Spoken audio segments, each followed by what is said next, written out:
Le chef de l'État sud-africain, Cyril Ramaphosa, est désormais le président en exercice de l'Union africaine.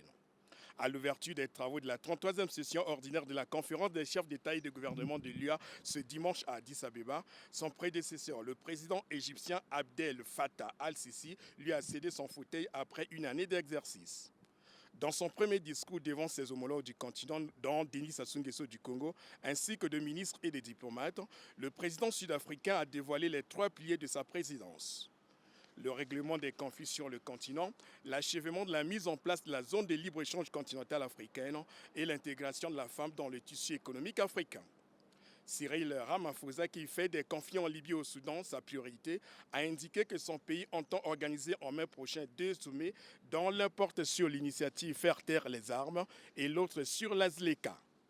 Les différents chefs d'État et autres personnalités qui se sont succédés dans la prise de parole à la tribune du sommet, notamment le président égyptien Abdel Fattah al-Sisi, ainsi que le président de la Commission de l'Union africaine Moussa Faki Mahamat et le secrétaire général des Nations Unies Antonio Guterres, ont insisté sur la nécessité de promouvoir une paix durable en Afrique, sans laquelle aucun développement n'est possible.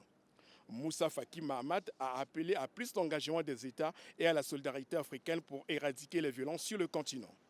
Quant au secrétaire général de l'ONU, il a réaffirmé le soutien des Nations Unies d'accompagner l'Afrique sur la voie de la paix. A noter que la République démocratique du Congo prendra la présidence de l'Union africaine en 2021.